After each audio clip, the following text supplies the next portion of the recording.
Salut, moi c'est Guillaume. J'ai fait 10 ans de psychanalyse. Un jour, je décide de m'arrêter et de faire le bilan.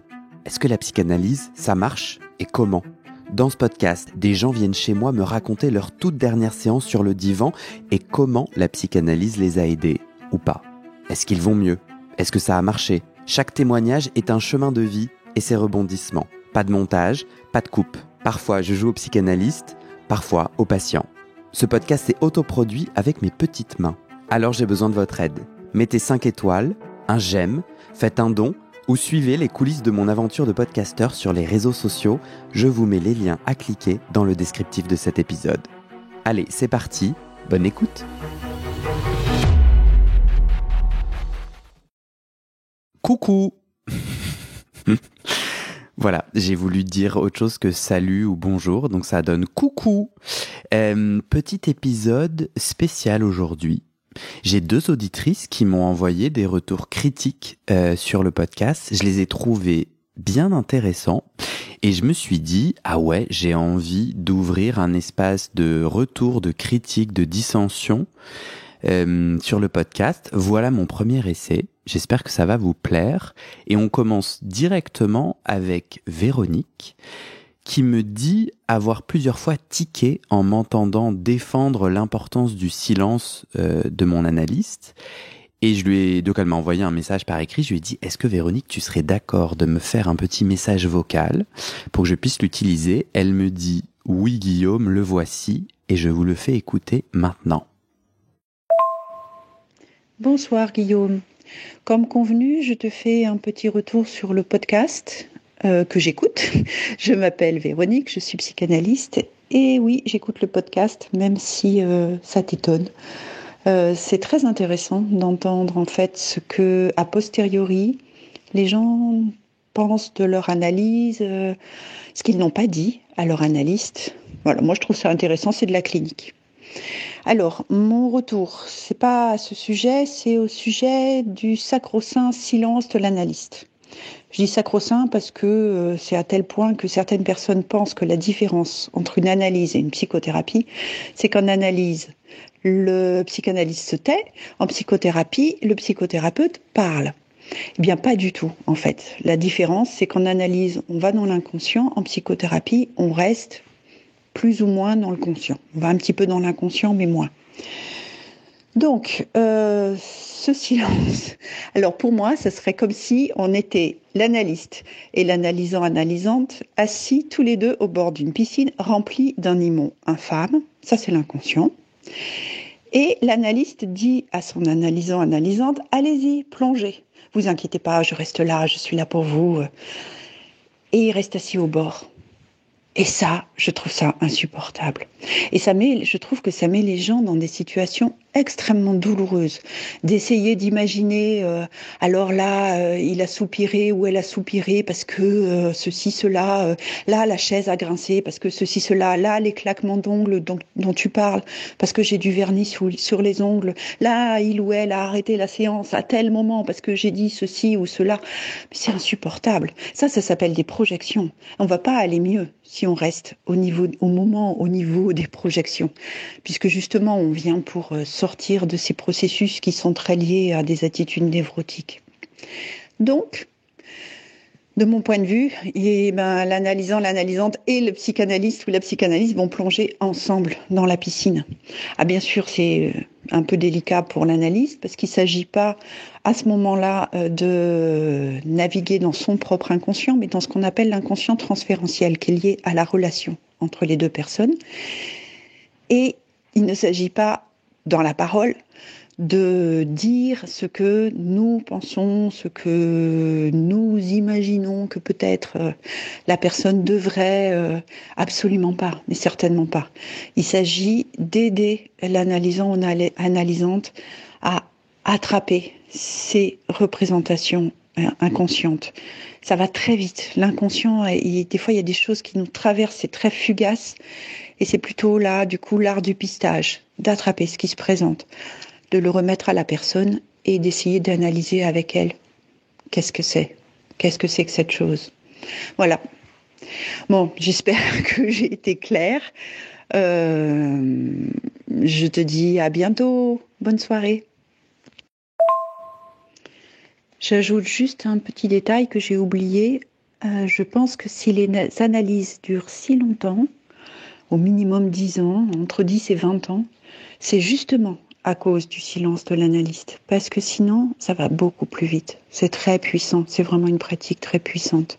Et qui n'est pas forcément douloureuse non plus pour les analysantes. Voilà, cette fois j'ai fini. Bonne soirée.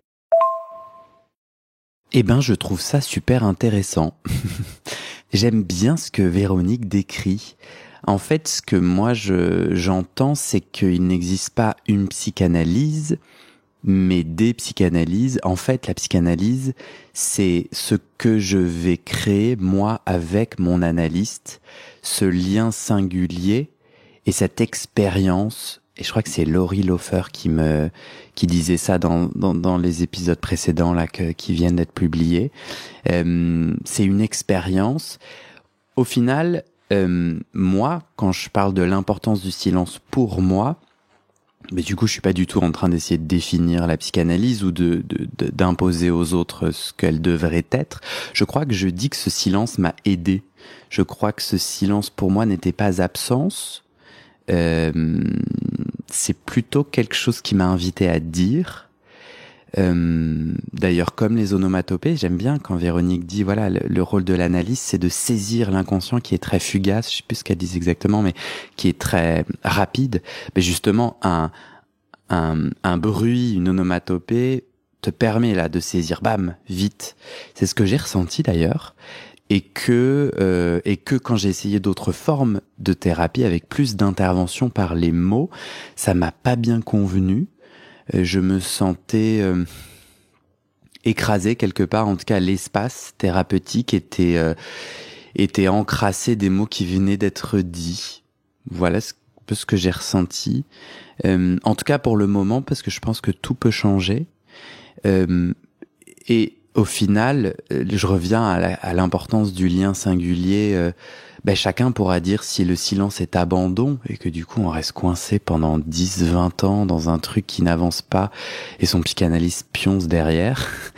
Et où en fait ce qui se passe en séance, même si l'analyste ne dit pas ou dit peu, ou dit d'une certaine façon, si ça fonctionne, ça marche, ça travaille, alors en avant Guingamp, quoi. En tout cas, moi, ce que ce retour me donne envie de dire, c'est aussi de bien rappeler, moi, ma posture dans ce podcast. Moi, je suis pas du tout un expert, j'en ai pas envie. Moi, je suis un joueur, je suis un ancien analysant qui témoigne, je joue au psychanalyste parfois, à la sage-femme, tout ça sans avoir ni diplôme ni compétences, pour aider les gens à accoucher d'un récit, d'un témoignage. Et j'aime beaucoup la critique et l'espace de dissension, je sais pas comment le dire, parce que génial, moi je n'ai pas envie de défendre une définition, de défendre une théorie. C'est pas du tout cet espace que j'espère ouvrir. Et du coup, en effet, j'ai besoin d'entendre des désaccords.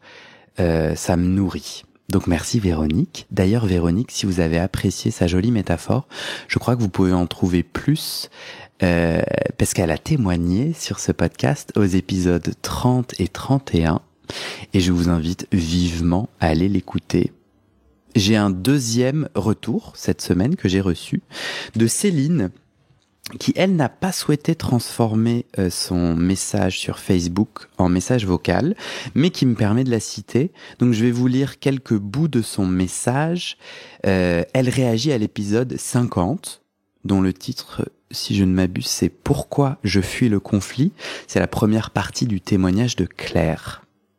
Vous n'avez pas besoin d'avoir en fait écouté l'épisode pour, à mon avis, être intéressé par le retour de Céline. Je vous la lis du coup. Je suis conseillère conjugale et familiale. Je pratique des entretiens de relations d'aide.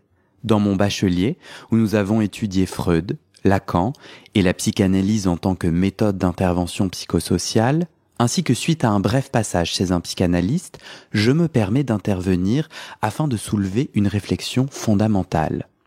Ce que cette jeune femme décrit de ces séances, ce n'est pas de la psychanalyse. C'est de la psychothérapie, avec éventuellement une orientation psychanalytique. En effet, la règle numéro 1 d'une psychanalyse, c'est d'allonger le client et de se poster derrière lui, de façon à ce que le client n'ait aucun contact visuel avec son analyste.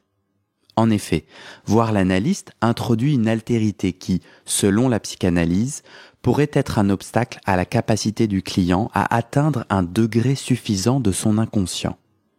De plus, les méthodes d'intervention utilisées par la thérapeute ne sont pas de la psychanalyse.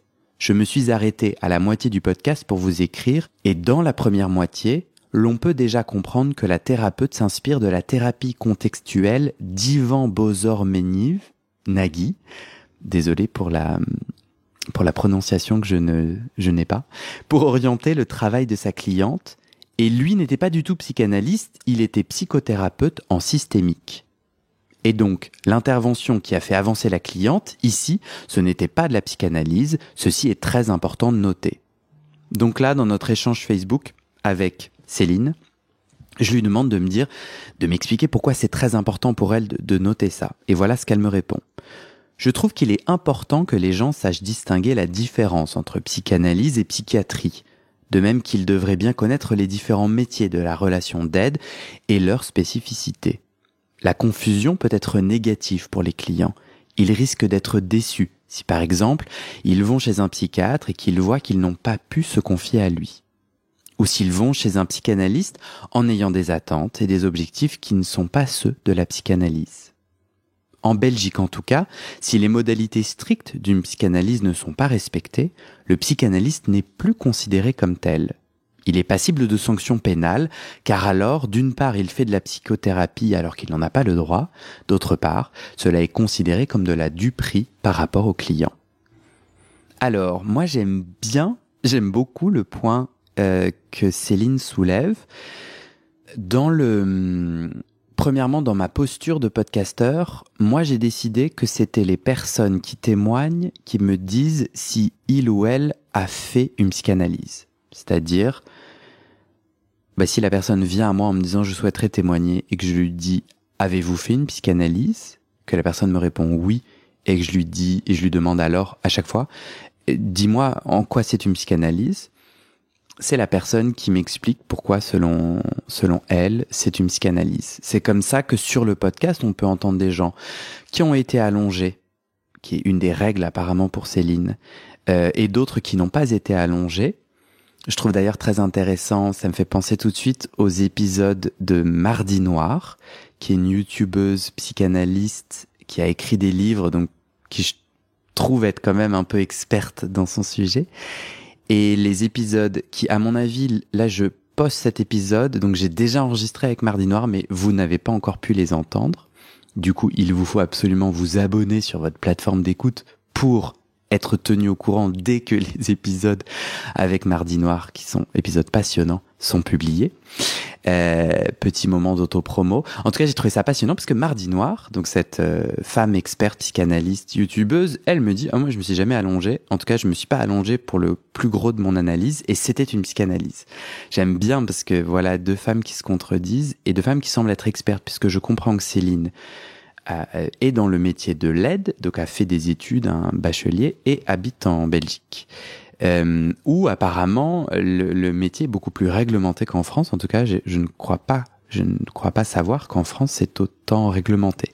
Donc dans un premier temps, je me dis non, pas d'accord avec Céline.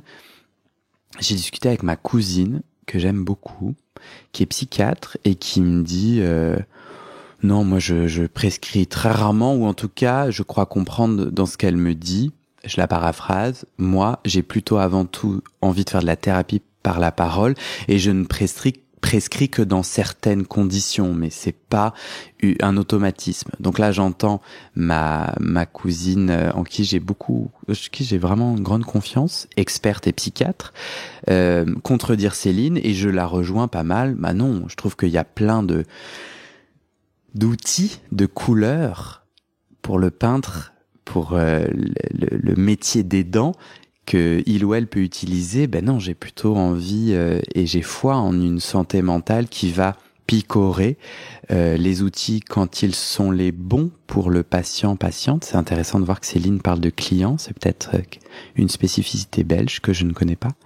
Mais en tout cas, dans ce service, moi, et ce podcast, il est très coloré de ça, en fait. Je m'inquiète moins de la définition stricte des catégories et je suis plus dans l'expérientiel, dans l'expérience de la relation d'aide. Et alors, raconte-moi comment ta psychanalyse s'est vécue et comment elle t'a aidé. Et donc là, tout est ouvert. Et j'aime en fait que les catégories s'entremêlent et que Claire, puisque c'est l'épisode sur lequel Céline réagit, raconte quelque chose qui, pour moi, n'est pas une psychanalyse, que je crois d'ailleurs me rappeler, j'ai pas réécouté l'épisode, mais que moi, en fait, à la fin, je lui dis un peu, c'est peut-être dans la partie 2 d'ailleurs du témoignage, je lui dis, mais Claire, je ne me semble pas que t'aies fait une psychanalyse.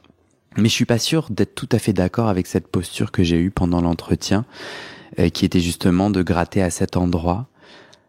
Et à la fois, je rejoins pas mal Céline quand elle dit, bah non, en fait, les catégories sont importantes, les réglementations aussi, et c'est là pour protéger le patient, le client et ses attentes, et aussi pour éviter peut-être des charlatans, puisque c'est vrai quand même que tout cet univers de la santé mentale, du coach au psychanalyste, sauf la psychothérapie et la psychiatrie qui sont réglementées, c'est pas réglementé, donc c'est sûr que il y a peut-être des dangers à ces mélanges.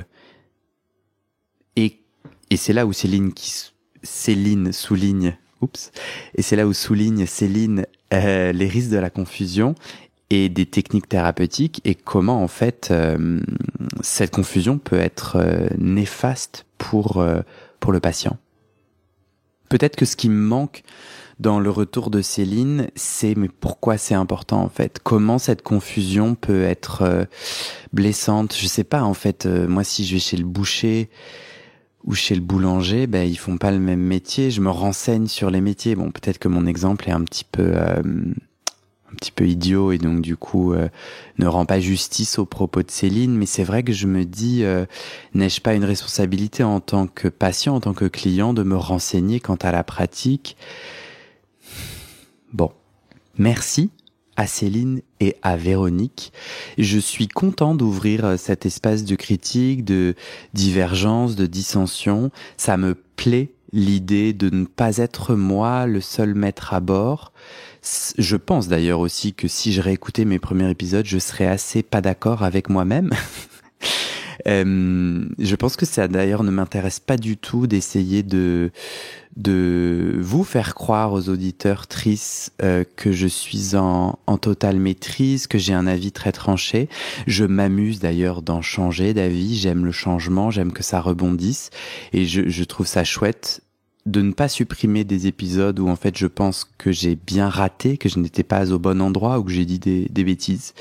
Et je vous invite à venir souligner mes bêtises et qu'ensemble, je sais pas, on crée une définition très complexe et avec plein de divergences, avec plein de contradictions pour bien raconter que la psychanalyse c'est une expérience et que chacun du coup, une expérience singulière, que chacun vit des choses différentes et donc on va pas pouvoir jamais s'arrêter d'en discuter puisque elle va être sans cesse différente les uns les unes pour les autres et que son pouvoir thérapeutique agit dans cette singularité ou pas. C'est-à-dire que peut-être aussi pour certaines, l'expérience de la psychanalyse a été néfaste, a été empêchante et qu'alors d'autres formes thérapeutiques sont plus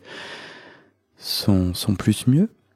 Si vous aussi, vous avez envie de me faire des retours, je vous mets dans le descriptif de cet épisode, le lien du site du podcast où vous avez toutes mes coordonnées. Vous avez mon email, vous avez mes réseaux sociaux et vous avez même mon téléphone portable. Je vous invite à ne pas m'appeler. Je ne souhaite pas du tout que vous m'appeliez. En revanche, vous pouvez m'envoyer des messages vocaux sur WhatsApp, sur Signal ou une autre façon de votre guise, où vous pourriez du coup me donner l'accord pour que je les utilise sur ce podcast et faire entendre votre voix. Alors qu'est-ce que je vous souhaite ?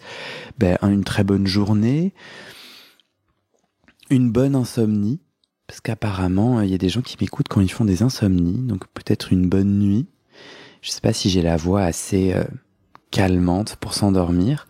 Peut-être que il y a pas mal de gens qui m'écoutent dans les transports, donc je vous souhaite peut-être une bonne fin de journée après le boulot, ou une bonne journée si vous y allez à ce travail.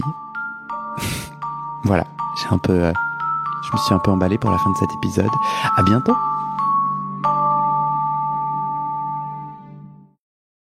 Et c'est la fin de cet épisode. Vérifiez dès maintenant si la suite est déjà publiée. Sinon, vous pouvez vous abonner à ce podcast sur votre plateforme d'écoute pour être alerté dès la sortie des nouveaux épisodes. Et si vous aimez les témoignages intimes comme celui que vous venez d'écouter, j'ai 2 autres podcasts qui pourraient bien vous plaire. Je vous les présente. Histoire de devenir moi. Ça, c'est un podcast dans lequel des gens ordinaires me racontent un tournant déterminant pris dans leur vie. Ils racontent le déclic qui a tout changé et comment ils sont devenus un peu plus eux-mêmes. Comment devenir sexuellement épanoui? Ça, c'est un podcast dans lequel des hommes, gays, bi ou queer, racontent leur chemin de sexualité et comment ils tentent de s'épanouir face aux normes. Alors pour écouter ces podcasts, vous pouvez tout simplement taper les titres dans la barre de recherche de votre plateforme d'écoute. Mais je vous mets aussi dans le descriptif de cet épisode les liens pour écouter ces podcasts et les liens de mes réseaux sociaux pour découvrir les coulisses de mon aventure de podcasteur et aussi la page de dons pour soutenir mon travail et mes podcasts. En tout cas, n'hésitez pas à m'envoyer vos retours et vos réactions à guillaumefaidespodcasts@gmail.com ou sur mes réseaux sociaux. Ça me motive énormément de savoir que ces histoires naviguent et résonnent, ou pas d'ailleurs. Allez, merci pour votre écoute et à très bientôt dans vos oreilles.